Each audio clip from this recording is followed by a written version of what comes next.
They gathered in silence. Then suddenly one voice broke through the tension, followed by hundreds, then thousands. "We want Queen Catherine now." It wasn't a protest, it was a coronation by the people. Outside the gates of Buckingham Palace, history wasn't just knocking, it was demanding entry. And inside those ancient walls, the crown faced a reckoning unlike anything since the abdication crisis. Before we go deeper into what this really means for the royal family, make sure to subscribe so you don't miss a single update. The air in London felt heavier than usual. What began as a rumour, an unconfirmed report about King Charles's abrupt health collapse, swiftly grew into an avalanche of public concern, then something far more seismic. Within hours, crowds gathered outside Buckingham Palace, not in anger, but in desperate anticipation. They came without banners, without signs, just silence and tears. But as the afternoon wore on, emotion overtook etiquette. A single woman cried out, "We want Queen Catherine now!"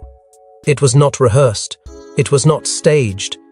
And yet, like wildfire, her words caught, spread, ignited. The crowd became a chorus, then a tidal wave of voices no one could ignore. Police scrambled to maintain calm, but the scene wasn't unruly. It was raw.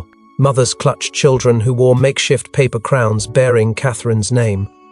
Older men sobbed quietly, clutching royal flags.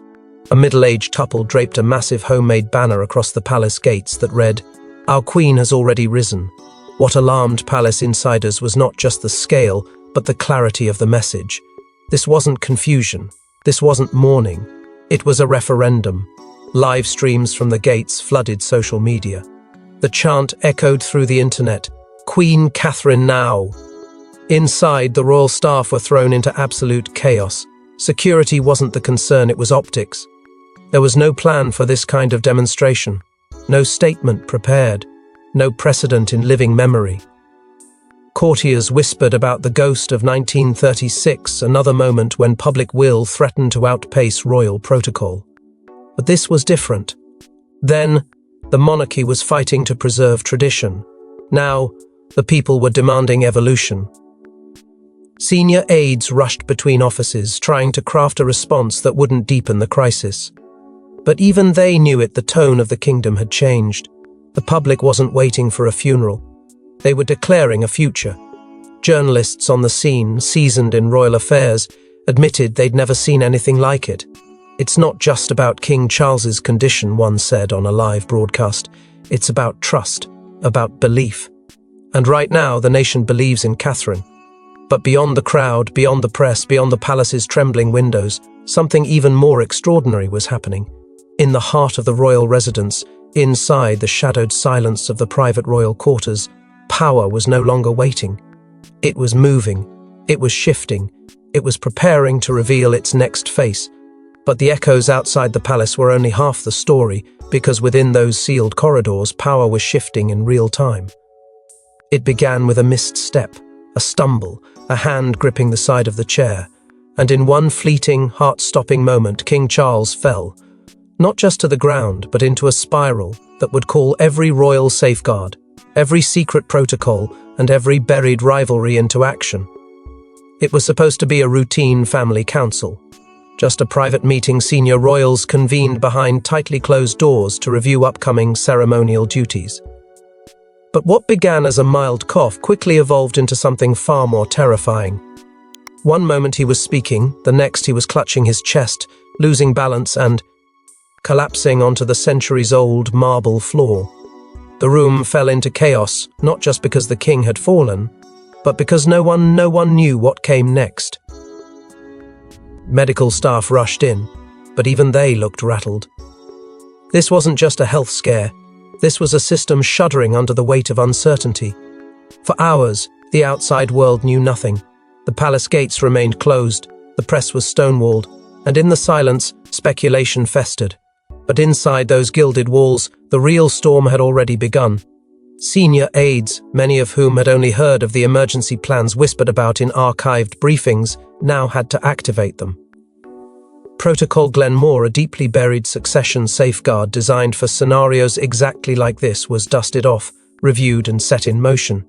Phones rang off the hook, red folders were opened, And in the middle of it all, Prince William stood frozen not as the heir apparent, but as a son watching his father struggle to breathe. The shock reverberated beyond bloodlines.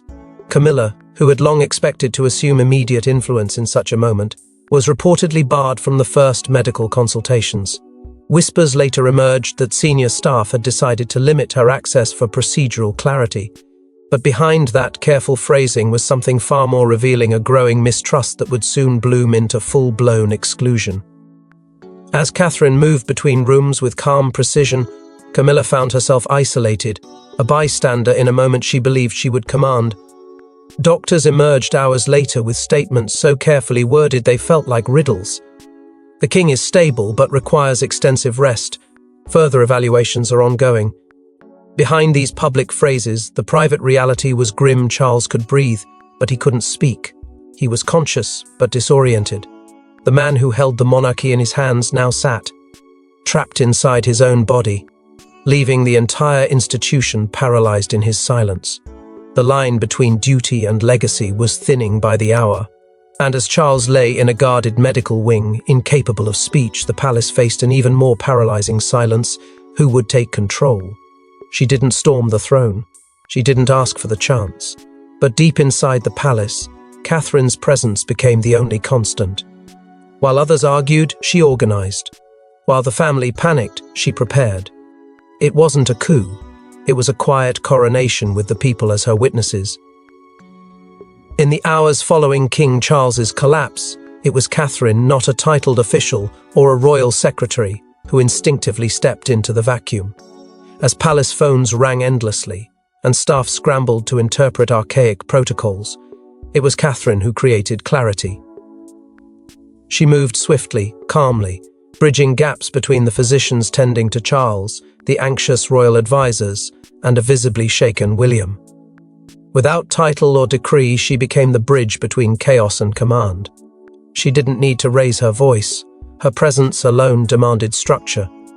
And the palace, broken open by uncertainty, began to lean toward her center of gravity. It started with something simple, reassuring the staff. Then came the scheduling of briefings. Then the coordination of the royal household's internal messaging to Parliament. Soon, the unspoken hierarchy shifted. Notes were sent to her desk, security updates addressed to her, and before long, senior aides were referring to her not as the Princess of Wales, but in whispers, as Her Majesty in function. It wasn't formal, it wasn't official, but it was real. Power, in its rawest form, had begun to transfer silently, irresistibly. One leaked memo sealed the palace's quiet surrender. Penned by a senior courtier with decades of service, it described Catherine as the only composed leader in the room, adding that her instincts in crisis far surpassed anything they'd seen in prior successions. Camilla, once thought to be Charles's anchor and shadow regent, found herself increasingly sidelined. What began as concern became quiet exclusion. The daily state briefings traditionally shared with the reigning monarch or their spouse began arriving on Catherine's desk instead. Camilla's irritation grew, but no one stopped it, not even William, who had already begun following Catherine's lead, deferring to her presence during internal meetings, allowing her voice to guide every action. The final sign came in the form of a directive and internal memorandum regarding the national mourning protocol. The palace, anticipating worst-case outcomes, needed to prepare. But the document didn't come from the Lord Chamberlain's office. It didn't come from Clarence House. It came from Catherine herself. She signed it without fanfare. No formal authority had been transferred, but no one questioned it. The machinery of monarchy, long frozen in Charles's silence, had chosen to move again, and it had moved toward Catherine. There was no ceremony, no trumpet, no proclamation. But inside the heart of Britain's most powerful institution, she had become the central force. The crown, though still perched on an ailing monarch's head, now found its balance in the hands of a woman who hadn't asked for it, but had undeniably earned it. And as the palace settled into her quiet command, a new tremor began to shake the kingdom, not from within, but from the streets beyond. But while Catherine held the palace together, outside, something extraordinary was happening, something that would render every royal tradition powerless. What began as grief evolved into a revolution. The chants weren't fading, They were multiplying. Crowds spilled into major UK cities. News anchors could and look away. The phrase Queen Catherine now was trending in 52 countries. This wasn't sympathy. It was sovereignty reborn. What no one had anticipated was the speed at which the tide would turn. Within 24 hours of Charles's medical collapse, the movement had transcended the palace gates. Social media, once a minefield for royal narratives, became a battlefield redefined by loyalty. And this time, loyalty didn't follow bloodlines, it followed presence, strength, and unshakable composure. Hashtags like #CatherineNow, #MonarchyReset, and #ThePeopleChoose didn't emerge from political groups or activist circles. They were born from ordinary people who, for the first time in generations, felt they were witnessing a monarch rise not through birthright, but through earned reverence. Bar. Sands shared stories online. A nurse in Liverpool posted about her patients crying watching Catherine's composure on the news. A retired soldier wrote about how her strength reminded him of wartime queens. Former diplomats broke their silence, subtly praising her readiness. Celebrities, influencers, and journalists who once kept their distance from royal discourse suddenly threw public support behind her. "The crown has found its centre," one headline read. "And it's not where tradition expected." The political class tried to remain neutral, but their vagueness betrayed them. Subtle statements about admiring calm leadership and new voices reflecting the will of the nation painted a clear picture. No one dared name her officially, but the intent was unmistakable. And then came the numbers. Overnight polling shattered precedent. 71% of the nation supported Catherine stepping in as regent. Not William, not a council, Catherine. The people weren't requesting, they were insisting. Out, ID royal estates across the country, the imagery turned surreal. At Windsor, children laid down drawings of Catherine wearing a crown. At Sandringham, elderly women gathered in prayer circles, holding rosaries and whispering her name.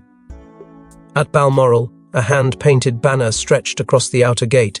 "You carry us now." In every corner of the country, a quiet, elegant insurrection unfolded. There was no violence, no fury, just the overwhelming force of admiration transformed into demand. But perhaps the most powerful voices came from the unheard. Single mothers, veterans, school children, cancer survivors, all uploaded video clips pouring their hearts out. "She's not just a royal, she's one of us. And she's shown us what grace looks like," said a tearful young woman holding her daughter. One man, standing in the rain outside Buckingham, simply said, "This isn't rebellion, this is recognition." The monarchy had never seen anything like it. The crowd wasn't trying to break the throne, they were trying to lift it, place it gently in the hands of someone they believed would carry it with dignity. For the first time in modern royal memory, the people had chosen their monarch in spirit before any crown was touched, before any ceremony was held. Catherine had become their queen, not through decree but through devotion. Yet while the world crowned her in spirit, one voice remained terrifyingly silent: Charles. Until now. The statement wasn't broadcast, it wasn't even typed. But the moment Catherine opened the sealed letter, everything changed. King Charles had spoken not with commands, but with clarity.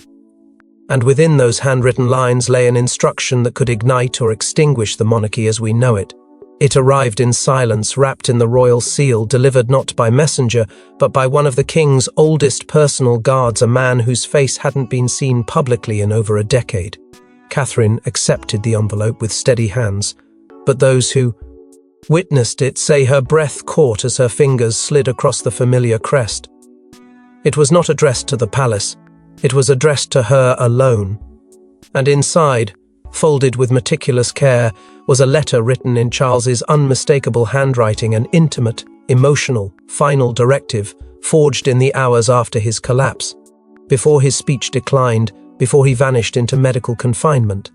The words, though few, were seismic. "The people have already chosen. Lead with grace. You are ready. Not assist, not support, not wait. Lead." There was no ambiguity, there was no hedging. Charles had looked beyond protocol and precedent. In his most vulnerable hour, He chose legacy over lineage. Not a proclamation, but a blessing. And for the royal household, it sent a shockwave through every corridor. Advisors who had stood frozen in hesitation now had their cue. But with it came fear, because this letter was not merely affectionate, it was authoritative. A written will of intent from the reigning monarch. Within hours, whispers of the note reached the upper echelons of court. Some aides were overcome with emotion, others with dread. They knew what it meant. A private abdication, a passing of moral command, if not constitutional power. And as word spread, one figure moved swiftly to contain it: Camilla. She demanded the letter's authenticity be questioned. She called for handwriting experts, pressed for chain of custody reports, and attempted to halt its dissemination to senior advisors. But she was too late. The momentum had already shifted. The letter, though unseen by the public, had become the palace's new center of gravity. William, caught between loyalty to his father and devotion to his wife, made no grand gesture. He didn't need to. In a quiet but undeniable act, he deferred the next internal security briefing to Catherine. When aides looked to him for response, he simply said, this is what he wanted. It wasn't surrender, it was alignment. The future was being written not by speeches but by signals, by restraint, and Catherine, ever poised, did not celebrate. She did not gloat. She continued to serve. But now, with the voice of the king folded in her hand, every step she took echoed louder. The monarchy hadn't officially changed hands. No document had been signed before Parliament.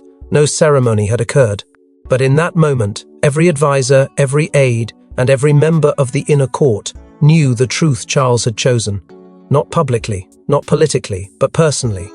And in the monarchy, that carries more weight than any headline. But as a queen rose quietly in spirit, one rival refused to fade into the shadows. She wasn't going to be erased without a fight. In a fiery council meeting that shook the foundations of Windsor, Camilla made her final stand. Accusations flew, secrets surfaced, and for a moment it wasn't about who would lead the monarchy, it was about who would survive it. The Clarion Council, long regarded as a ceremonial safety net for the crown, was never meant for war. Yet what unfolded behind those gilded doors that evening was nothing short of a political battlefield. Camilla, seething from her growing irrelevance and surrounded by walls that once echoed her commands, demanded an emergency session to halt what she described as an unauthorized shift of sovereign influence. The language was calculated, the tone was not. She stormed into the room with files in hand and fury in her voice, accusing senior aides of orchestrating a silent coup to position Catherine as de facto ruler. But her accusations landed on stone. The monarchy was already moving and not in her direction. Anne, seated cold and composed, fired back with precision. There is no coup when the crown has chosen, she said, her words sleazy. Through the room like a blade. What followed was not a conversation, it was a confrontation. Camilla accused Catherine of manipulating public sympathy and leveraging Charles's silence. Anne responded by exposing the hypocrisy of seeking power while silencing truth. When Camilla declared that Catherine had no authority to speak on behalf of the monarchy, it was Edward who stood, reminding the room of Charles' own handwritten note, a note none of them had challenged, because deep down they all understood what it meant. But Camilla was spiraling. Her tone shifted from defensive to desperate. She slammed the table, raising her voice until it cracked, shouting, "I will not be replaced by her!" The room froze. A line had been crossed, not just of protocol, but of exposure. The statement, once unthinkable, was now undeniable. Camilla wasn't fighting for the crown's integrity, she was fighting for her own survival. And the council, once split by uncertainty, responded with quiet, devastating clarity. The final blow came in the form of a vote one Camilla never anticipated. The council, invoking a clause buried deep in its charter, passed a resolution restricting her from issuing any directives, internal or external, until further royal clarity was established. The language was diplomatic. The intent was not. Camilla had been contained. Her authority, once unquestioned, had been frozen in place, not revoked, not removed, just rendered irrelevant. Outside the council chamber, the halls of Windsor echoed with a strange calm. The storm had not ended, but the palace had shifted. Camilla's power, long held by tradition and title, now stood eclipsed by the will of the people and the quiet dominance of a woman who had never asked to lead, but who had never needed to. For the first time, the monarchy was not reacting to tradition, it was responding to truth. Camilla may have tried to hold on to power, but the people had already crowned someone else. A monarch rules by law. But what happens when the law is outpaced by the will of the people? As Parliament reconvened in emergency session, lawmakers faced an impossible choice: respect the Constitution or reflect the crowd. And just as the debate reached its peak, the Crown issued its own answer. It was a session like no other. No pomp, no pageantry, just anxiety, urgency, and the overwhelming sense that something irreversible was about to happen. Behind Parliament's closed doors, MPs sat in hushed tension, briefed by a flurry of legal advisers, constitutional experts, and royal liaisons. The topic was not merely King Charles's incapacitation, it was the nation's unprecedented response to it. The chants of Queen Catherine now were no longer background noise. They were the front line of a national identity crisis. Could Parliament ignore the people? Or worse, could it ignore the monarchy's own momentum?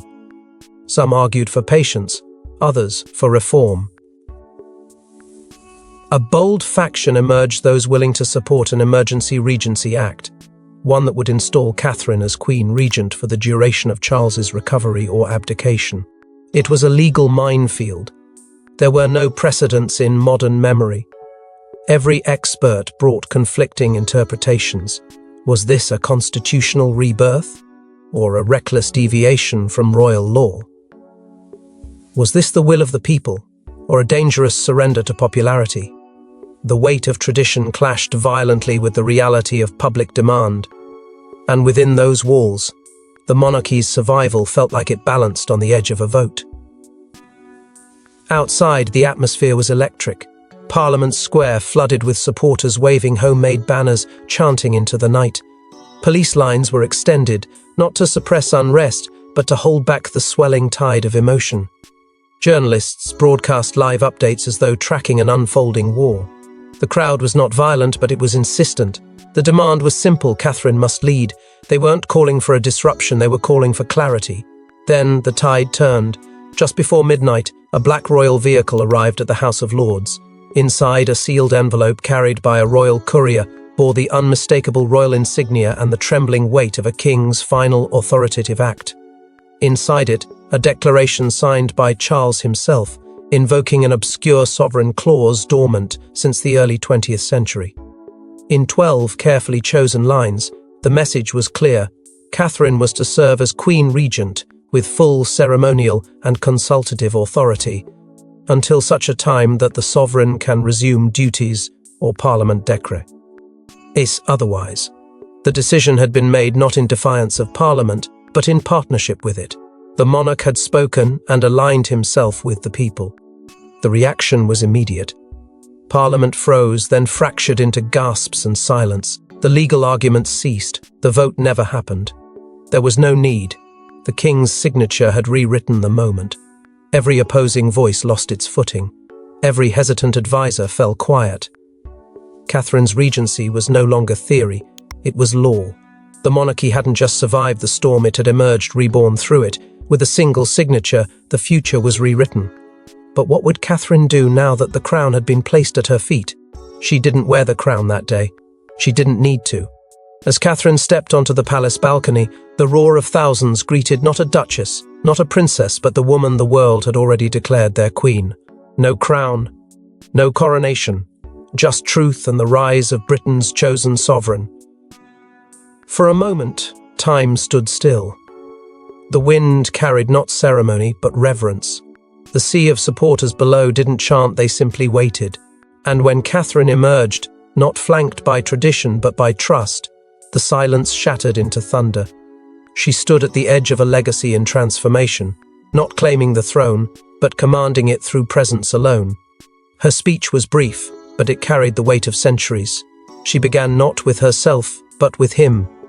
She honored Charles, called him my sovereign, my father-in-law, and the soul of the crown.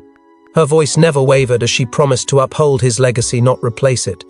She assured the nation this was not an overthrow, it was a bridge. And then came the line that brought tears to even the most hardened officials in times of doubt.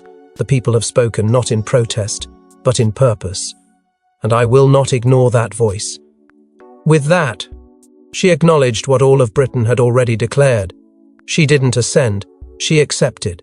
And beside her, William stood not as heir, not as consort, but as the man who had chosen to let history move through her first. He didn't speak, he didn't need to. His presence was endorsement enough. Across the country, spontaneous celebrations erupted.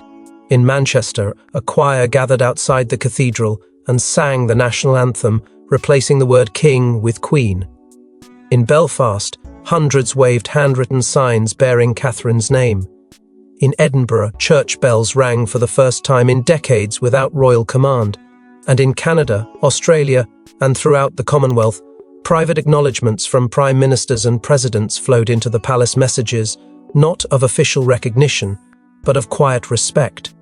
They weren't declaring a new monarch, but they were accepting her as the true face of leadership, and in those surreal emotional hours, the monarchy itself seemed to shift. For the first time, its shape was being molded not by the rules etched into centuries of tradition, but by the trust of the people it vowed to serve. It was no longer about titles. It was about temperament. No longer about succession, but about service. The palace had once been a fortress of protocol. On this day, it became a temple of resonance, its halls echoing with the people's will, not just the family's lineage. The crown still rested on Charles's head, but its heartbeat was now undeniably hers. Catherine hadn't taken power. She had been given it without sword, without scepter, without ceremony, just truth, just presence. And as the crowd beneath her waved, cried, and sang, the world understood one thing clearly: Britain had not just witnessed a moment, it had witnessed a movement. But behind every cheer, there was still a question: was this a temporary reign, or the first chapter of a new monarchy? Thanks for watching. Please don't forget to like and subscribe, and we will see you in next one.